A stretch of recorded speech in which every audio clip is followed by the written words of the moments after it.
This is the time of year we especially think of things that we're grateful for. Gratitude has a good deal of science behind it. People who regularly count their blessings are happier and less depressed, even people who are experiencing mental health challenges. Using fMRI scanners, research can tell how gratitude changes the brain, activating the medial prefrontal cortex, the part of the brain responsible for learning and decision making. The challenge is thinking of things you're grateful for and even using an fMRI brain scanner keeps gratitude as a brain-based activity. Thinking about things you're grateful for is not the same as feeling grateful. When gratitude is brain-based, then you might be aware that you have something that somebody else does not. This is fear-based gratitude. Fear you could lose what you have and end up like that other person. Or sometimes we have gratitude based on guilt, thinking we should be more grateful for something. The term toxic positivity has grown out of this practice, where you feel bad if you're feeling bad about something and guilt if you don't feel more positive. Gratitude that stems from guilt or fear shifts your cells into a stress state.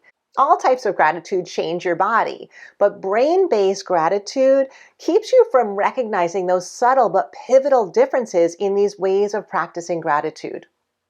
The solution is to remember that gratitude is a feeling. You feel it in your body. We need to embody gratitude. Using the Be Well Now steps ensures that gratitude is a whole person event that shifts your cells back to being well. Step 1, be aware of how you feel in your body without judging it as good or bad. Allow your body to shift into a position that feels sturdy yet restful. And then just notice that your breath is coming and going without you having to do anything at all. That brings you to step 2, remembering that the well state is the state of trusting everything that's here now as your guide.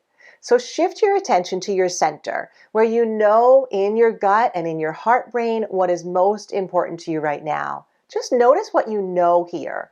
This is where true gratitude comes from. And then step 3, now embody that in some way using as many senses as you possibly can. You can write it down or write a gratitude letter to somebody. You can dance it out to your favorite, most inspiring song. You can simply put your hand on your heart to keep your connection to your heart center, or do a power pose where you stand and feeling very empowered by that sense of what you know inside.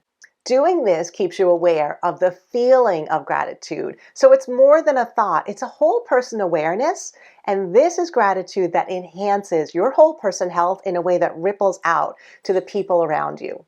Experience exercising for whole person health with an Exercising Well membership. Try it for free at exercisingwell.com.